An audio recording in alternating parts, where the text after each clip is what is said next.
Bien, donc on va continuer l'étude du moteur asynchrone. Donc la dernière fois, on avait présenté le schéma équivalent du moteur ramené au stator par phase. Donc aujourd'hui, dans cette partie, on va essayer d'étudier le courant de démarrage du moteur asynchrone. En effet, donc le moteur asynchrone, comme on l'a déjà dit, c'est un moteur qui démarre directement du réseau. Donc on a vu le champ tournant qui est créé. Lorsqu'on alimente 3 bobinages avec des courants triphasés, on crée un champ tournant dans un sens bien défini. Et le rotor donc, suit le champ à une vitesse légèrement inférieure. Donc si on branche un moteur directement du réseau, eh bien, le moteur va démarrer directement. C'est ce qu'on appelle le démarrage direct. Donc ça, c'est un avantage pour le moteur puisqu'il démarre directement sans artifice ou bien sans rajouter quelque chose. Par contre, tous les moteurs asynchrones possèdent des courants de démarrage qu'on appelle ID qui sont très importants. Donc le courant de démarrage d'un moteur asynchrone varie de 4 jusqu'à 8 fois et même plus le courant nominal. C'est-à-dire, si j'ai un moteur asynchrone, je lis dans la plaque signalétique I nominal statorique égale 10 ampères par exemple, et bien lorsque je démarre le moteur, le courant appelé par le moteur au moment du démarrage, il peut y aller jusqu'à 8 fois et même plus, c'est-à-dire donc 80 ampères. Donc je vais avoir un courant de démarrage qui peut atteindre 80 ampères et même plus. Ça dépend de la constitution du moteur. Donc tous les moteurs tous les moteurs asynchrones donc démarrent directement et font appel à une surintensité de démarrage qui est très importante, qui peut aller jusqu'à 8 voire plus fois le courant nominal. Donc pourquoi? Donc tout simplement, si on revient au schéma équivalent, donc on a le moteur, quand on avait fait le principe de l'équivalence du moteur asynchrone avec le transformateur, on avait donc montré que la tension ici induite au bornes du rotor par phase, elle était égale à ER égale 444 NR FR fois phi max. Et comme on sait que FR est égal à G fois Fs, donc on aura ER égale 444 NR G fois Fs fois phi max. Donc, on remarque bien que la FEM induite ici, ER, elle dépend du glissement. C'est-à-dire que au démarrage, qu'est-ce qu'on a?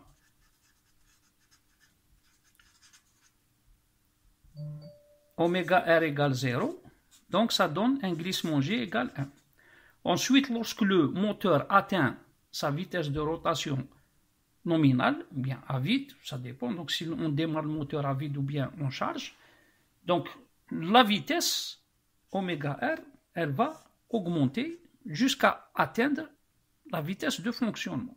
C'est-à-dire que le glissement, il va diminuer de 1 jusqu'à une certaine valeur. On avait dit que l'ordre de grandeur, c'est à peu près, on va dire, 0,04.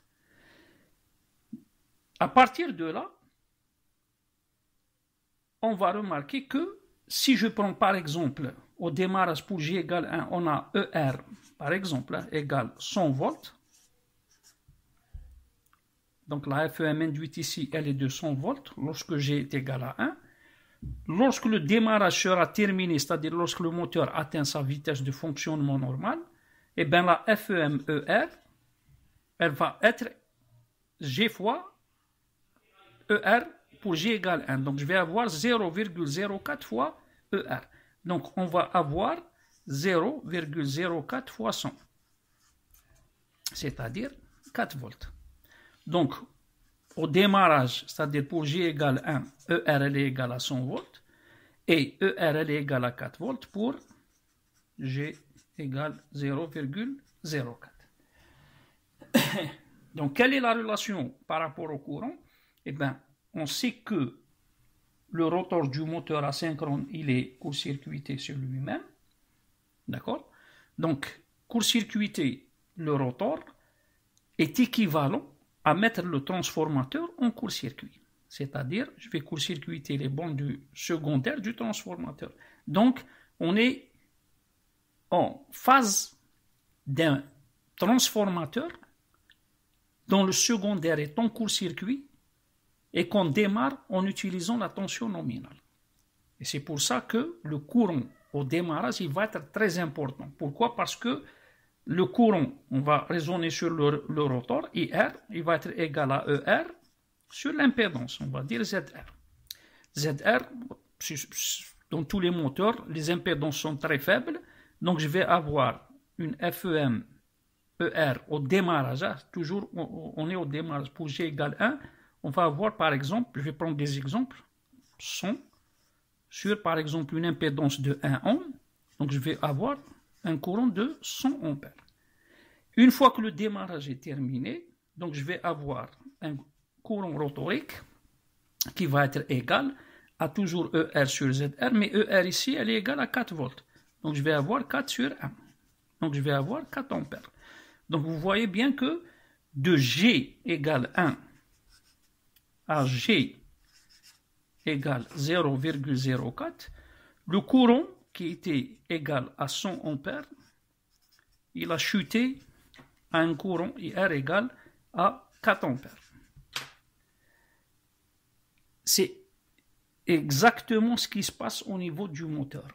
Au moment de mettre sous tension le moteur, le rotor étant en court-circuit, puisque le moteur asynchrone toujours son rotor il est en court-circuit, donc lorsque je branche le moteur, c'est comme si que je branchais un transformateur avec un secondaire en court-circuit. Donc le courant il a tendance à augmenter de façon très importante. Donc il va atteindre des valeurs très grandes. Donc seulement au moment où j'alimente le stator du moteur, le moteur il va commencer à tourner. C'est-à-dire instantanément, le glissement va passer de 1 jusqu'à une valeur très faible. Donc la durée du démarrage des moteurs, ça dépend de la puissance de celui-ci. Ça peut être 1 seconde, 2 secondes, 3 secondes, 4 secondes, etc. Donc ça c'est pour les constantes de temps mécanique. Par contre, les constantes de temps électrique, elles sont très faibles. C'est de l'ordre de la moitié de la seconde. Donc on va raisonner sur 1 seconde. Donc en 1 seconde, le moteur va passer de G égale 1 à G égale 0,04. C'est presque à vide, on peut dire même que c'est à peu près égal à 0. Ce qui fait que la FEML diminue de façon très importante, ce qui va diminuer le courant de façon importante. Donc, la durée du démarrage est très faible. Donc, on va dire 1 seconde. Donc, en 1 seconde, le courant passe de ID égale environ 8 fois IN à I égale IN.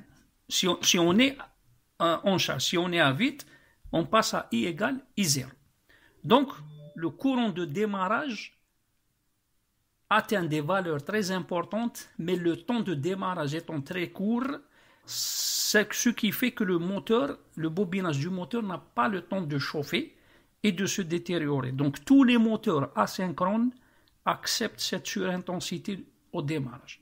Donc, sans aucun problème, donc tous les moteurs peuvent démarrer plusieurs fois, même en un laps de temps très court. Donc, je peux démarrer un moteur plusieurs fois, surtout si sa puissance est faible.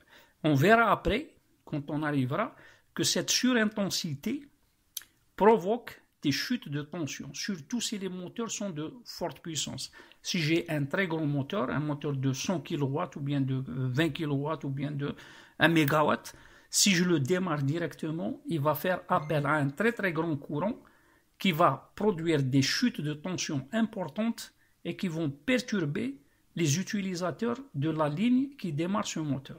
Donc on est obligé dans ce cas d'utiliser des techniques de démarrage. Donc on verra ça après, on va détailler tout, les techniques les plus utilisées pour limiter le courant de démarrage. Donc tout ça, donc c'est clair. Donc on a parlé du courant IR, mais on sait que on a défini le rapport d'équivalence. On avait dit que A c'était VS sur VR. C'est le rapport d'équivalence par rapport au transformateur. Et donc, dans ce cas, A il va être égal à IR sur IS. Ça veut dire que si IR augmente, automatiquement IS augmente. Donc, si on a raisonné sur le courant IR, c'est exactement la même chose sur le courant IS. Parce que le courant de démarrage dont on parle, c'est un courant statorique. Donc, c'est le courant de démarrage du stator. Donc, il faut toujours se rappeler qu'un moteur asynchrone, l'avantage qu'il a, c'est qu'il démarre directement, mais il faut aussi savoir que ce démarrage provoque de forts courants de démarrage. Donc ces courants-là sont supportés sans problème par le moteur, mais si les puissances du moteur sont importantes, ça va provoquer des chutes de tension. On verra après comment régler ces problèmes de chute de tension.